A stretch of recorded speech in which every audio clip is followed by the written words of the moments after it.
మిత్రులకు నమస్కారం. వనజ తాతినేని కథల ఛానల్కు సుస్వాగతం. మీరు నా ఛానల్ సందర్శించి కథలు, కవిత్వం, లేఖలు, మ్యూజిక్స్, అనువాద కథలు, సామాజికమైన విషయాలు మున్నగినవి వింటున్నారు కదా. సాహితీ అభిమానులైన మీ అందరికీ హృదయపూర్వక ధన్యవాదాలు తెలుపుకుంటున్నాను. నా ఛానల్ని లైక్ చేయండి, షేర్ చేయండి, ఇంకా సబ్స్క్రైబ్ కూడా చేయండి. సాహితీ మిత్రులకు నమస్కారం. వనజ తాతినేని కథల ఛానల్కు సుస్వాగతం. విభిన్న కథల సమాహారం వనజ తాతినేని. ఈరోజు నేను వినిపించబోతున్న కథ స్తంభన. రచన సత్యం శంకరమంచి. ఈ కథ అమరావతి కథలు నుండి సేకరించడమైనది. కథ వినండి. స్తంభన. ఒక్క గాలి స్తంభించిపోయింది. ఒళ్ళు చెమటలు కక్కుతోంది. ఆకులాడటం లేదు. గాలి కోసం పెర తపన, నెత్తురుడికిపోతోంది. పశువులు, పక్షులు కూడా విలవిల్లాడుతున్నాయి. అలాంటి సమయాన ఏ కొమ్మ ఊగిందో, ఏ రెమ్మ కదిలిందో కూసింత గాలి. అమ్మయ్యా, మళ్ళీ వచ్చి పలకరించింది గాలి. హాయ్, అమ్మ తల్లిలా వచ్చి ఆప్యాయంగా కౌగిలించుకుంది గాలి. ముఖాల్లో చిరునవ్వులు, ప్రాణాలు తేరుకున్నట్టు, గుండె తేలికైనట్టు సుఖం. బిలబిలా గాలి, జలజలా గాలి, అలలు అలలుగా గాలి. లోకమంతా మేల్కొన్నట్టు, కటిక చీకట్లో గప్పున వెలుగుచ్చినట్టు బైబైమని గాలి, రైమని గాలి. ఎన్ని ఊసులు మోసుకొచ్చిందో గాలి.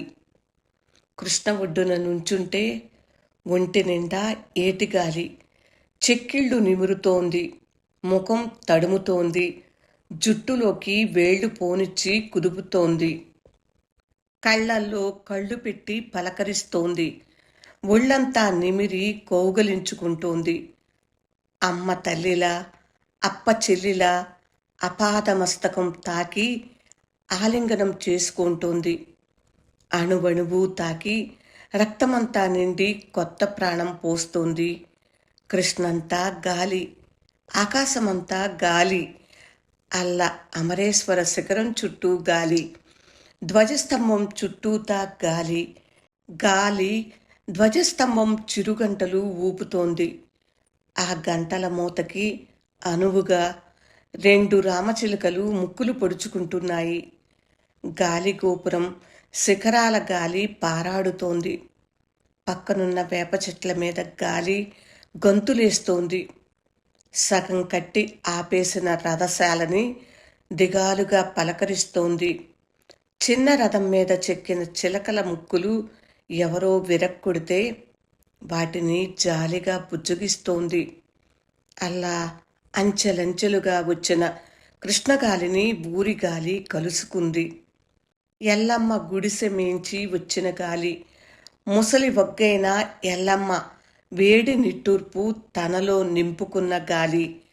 కట్టుకున్నవాడు ఎన్నడో వెళ్ళిపోగా, కన్నవాళ్ళిద్దరూ మహమ్మారికి బలైపోగా, ఎందుకింకా బతికున్నాను తండ్రి, ఏమి సాధించని ప్రాణి అని తనలో తను గొణుక్కుంటూ ఆకాశం వంక చూపులు నిలిపి బేలగా చూస్తున్న ఎల్లమ్మని ఓదార్చి వచ్చిందా గాలి. గుప్పు గుప్పున చుట్టపొగ వదులుతూ వీధరుగు మీద కూర్చున్న మోతుపరి సుబ్బయ్య చుట్టూ గుర్రుగా తిరిగింది గాలి. 5 ఎకరాల పొలాన్ని 50 ఎకరాలు చేసి, వడ్డీల మీద వడ్డీలు కట్టి, పుస్తెలు తాకట్టు పెట్టించి, 10 ఏళ్లలో దీపాలార్పి 10 మంది పొట్టగుట్టి, తను తినలేక, తిన్నది జీర్ణం కాక, ఇంకా నెత్తురు కళ్ళతో, తీరని దాహంతో చూస్తున్న సుబ్బయ్య గీచిన అగ్గిపుల్ల ఆరిపోయేదాకా పెడేల్మని వీచి రయ్యిన ముందుకు పోయింది గాలి. బక్క చిక్కిన ఉప్పర పొలాలు వేడివేడి గంజి ఆర్చుకు తాగుతుంటే త్వరగా చల్లార్చింది గాలి. పక్కన గుంటలో పొర్లాడే పందులు గూ గూ అని కుమ్ముకుంటుంటే మురుగు వాసన ముందుకు తెచ్చింది గాలి. ఆ మురుగు వాసనతోటే బంతిపూల వాసనొస్తే పక్కకి చూసిన పోలాయికి సుబ్బి కళ్ళు చూపింది గాలి. పోలాయి అటూ ఇటూ చూసి సుబ్బి దగ్గరకెళ్ళి నల్లటి గుండ్రటి సుబ్బి ముఖాన్ని ఒక చేత్తో ముందుకు లాక్కుని నుదుటనున్న చాదు చుక్క ముద్దెట్టుకుని మిగిలిన ఎంగిలి గంజి నోటికందివ్వగా సుబ్బి అమృతంలా తాగి గలగలా నవ్వగా ఆ నవ్వులు మోసుకుంటూ ఈల వేసుకుంటూ వెళ్ళిపోయింది గాలి. దీపాల దిన్నె మీద గాలి బారలు బారలుగా ఈత కొడుతోంది. బుద్ధదేవుని పాదార విందాల్ని మళ్ళీ మళ్ళీ ముట్టుకు పులకిస్తోంది. చరిత్రంతా తిరిగి తిరిగి చెప్పుకుంటూ ఆనందంతో తుళ్ళి పడుతోంది.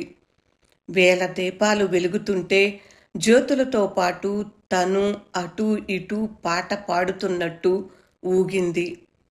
ఇంతలో పైరగాలి పరిగెత్తుకొచ్చింది. పచ్చటి గాలి, కంకుల గాలి, కండెల గాలి, కాయల గాలి, పువ్వుల గాలి, పూతల గాలి నేలవాసన పూసుకుని ఊరంతా పరుచుకుంది. ఆకాశమంతా నిండిపోయింది.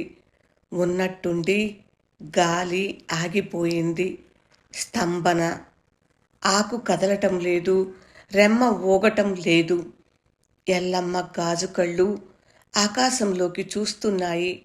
సుబ్బయ్య చుట్ట ఆరిపోయింది. పోలాయి గంజిముంత ఖాళీ అయ్యింది. సుబ్బితల్లో బంతిపూలు వాడిపోయాయి. దీపాల దిన్నె మీద దీపాలు లేవు. ఎన్నడు మళ్ళీ గాలి వీచును, ఎన్నడూ ఈ గడ్డ తిరిగి ప్రాణం పోసుకొనునో. స్తంభన. సత్యం శంకరమంచి కథ విన్నారు కదా ఫ్రెండ్స్. ఈ కథ అమరావతి కథలు నుండి సేకరించడమైనది. గాలి స్తంభించినట్లు అయ్యింది కదా ఒక్కసారిగా. ఇలాంటి కథలు వినటం కోసం మళ్ళీ మళ్ళీ ఈ ఛానల్కు విచ్చేయండి. విభిన్న కథల సమాహారం వనజ తాతినేని. ఈ కథ మీకు నచ్చిందా ఫ్రెండ్స్? నచ్చినట్లయితే లైక్ చేయండి, షేర్ చేయండి. ఇంకా నా ఛానల్ సబ్స్క్రైబ్ చేయనట్లయితే సబ్స్క్రైబ్ చేయండి. ఈ కథ మీకు ఎందుకు నచ్చిందో మీ స్పందనని కామెంట్ బాక్స్లో తెలియచేశారనుకోండి. ఉత్తమమైన 5 స్పందనలకు మంచి బహుమతి అందుతుంది. తప్పకుండా ప్రయత్నించండి. నేనిచ్చే బహుమతి మిమ్మల్ని తప్పకుండా సంతోషపరుస్తుంది. స్పందన తెలియచేస్తారు కదా. ఉంటాను మరి. మళ్ళీ ఇంకొక కథతో మీ ముందుకు వచ్చేస్తాను. అప్పటి వరకు సెలవు మరి. విభిన్న కథల సమాహారం వనజ తాతినేని. కథ పూర్తిగా విన్నందుకు హృదయపూర్వక ధన్యవాదాలు. మళ్ళీ వింటూనే ఉండండి. తప్పక బహుమతిని అందుకోండి. నమస్తే.